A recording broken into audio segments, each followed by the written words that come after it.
नमस्कार, आपके साथ मैं हूं साक्षी जोशी। तो कई लोग ये सोच रहे हैं कि आखिर ऐसा क्या हो गया कि 9 मीटिंग्स तक तो बीजेपी की ये सरकार बिल्कुल नहीं मानी कि कृषि कानूनों के ऊपर कुछ भी नरमी बरती जाए, लेकिन अचानक से जब 10वें दौर की बात होती है तो थोड़ा सा नरम पड़ती हुई सरकार नजर आती है और क्या कहती है, 1.5-2 साल तक आगे कर दो इसको, 1.5-2 साल तक इसको स्थगित कर देते हैं, स्टे लगा देते हैं इसके ऊपर और फिर हमें कमेटी बना लेते हैं जिस पर बात करें। लेकिन आखिर ये 5 कारण आज मैं आपको बताने जा रही हूँ जिसकी वजह से बीजेपी की केंद्र में जो सरकार है वो थोड़ी सी नरम पड़ती हुई नजर आ रही है।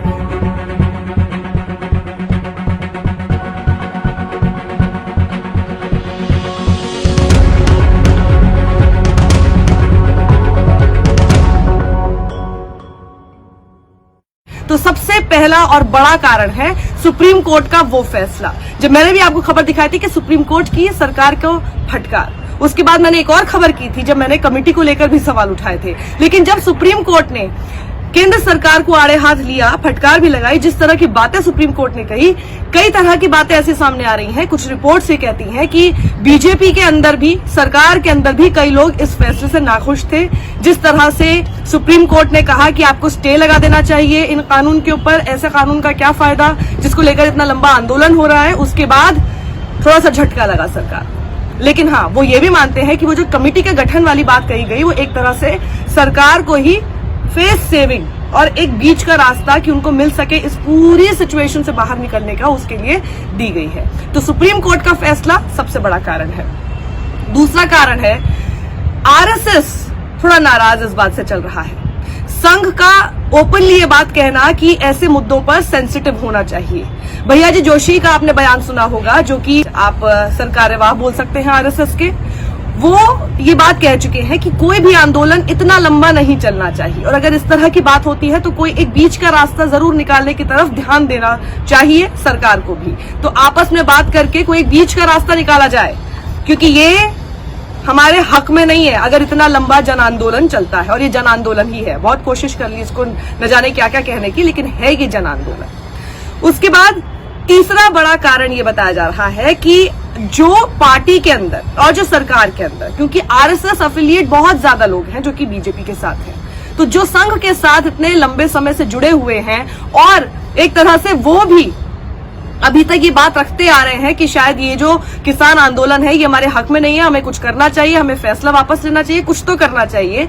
तो ऐसी जो आवाजें थी जो अभी तक थोड़ी बंद जुबान में बोल रही थी, वो संघ के इतने ओपनली सामने आने के बाद हो सकता है वो भी बहुत खुलकर आना शुरू हो जाए और एक तरह का विद्रोह हो सकता है पार्टी के अंदर ही और सरकार के अंदर ही। और इसी वजह से बीजेपी की एक केंद्र सरकार इस वक्त थोड़ी सी घबराई हुई है और यही एक तीसरा बड़ा कारण है। चौथा बड़ा कारण है 26 जनवरी को ट्रैक्टर रैली, जिसको लेकर मैंने आपको कल भी एक खबर दिखाई थी।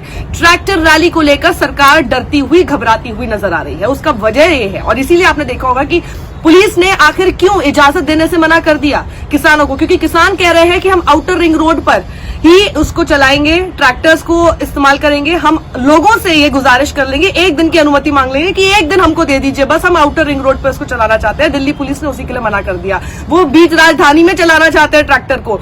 उससे सरकार ये डरी हुई है कि 26 जनवरी की जो रिपब्लिक डे परेड है उससे सारा ध्यान हटकर लोगों का ध्यान और फोकस सारा चला जाएगा उस ट्रैक्टर रैली की तरफ, खासतौर पर तब अगर वो बिल्कुल राजधानी के अंदर ही होने लगेगी। और इस बात को लेकर सरकार घबराई हुई है कि उसकी वजह से काफी एम्बैरसमेंट हो सकती है।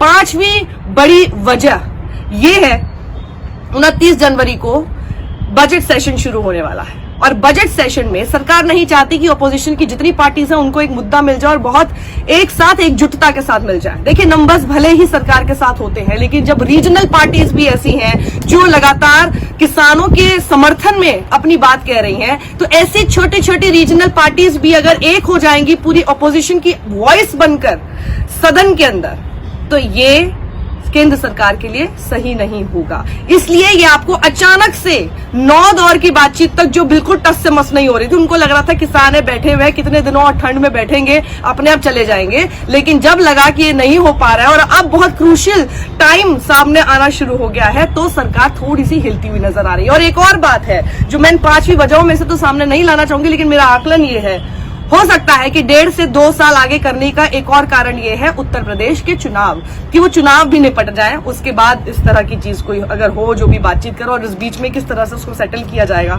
वो अलग बात है। लेकिन किसानों ने भी अपनी बात बहुत खूब रखी, इतने लोगों ने जो अपनी जान गंवा दी है इस बीच में, इसलिए थोड़ी ना कि इसको स्थगित कर दिया जाए और फिर हम कमेटी के ऊपर बातचीत करें अमेंडमेंट्स को लेकर। सत्यमेव जयते। वीडियो को ज्यादा से ज्यादा लाइक करिए, सब्सक्राइब कीजिए, कमेंट कीजिए। कमेंट करने से इसकी रीच बहुत बढ़ती है। अगर आप मेरी मदद करना चाहते हैं तो उसको बहुत से ज्यादा कमेंट कीजिए, इसको शेयर कीजिए, अपने परिवार, अपने दोस्तों के साथ इसको शेयर कीजिए, और उन लोगों के साथ तो खास तौर पर शेयर कीजिए जो एकदम पार्टीसन हो जाते हैं और आपसे इस बात को लेकर बहस करते हैं, किसानों का साथ नहीं देते हैं। किसानों का साथ अगर देना है तो उनको तो ये वीडियो जरूर पहुंचाइएगा। नमस्ते। सत्यमेव जयते।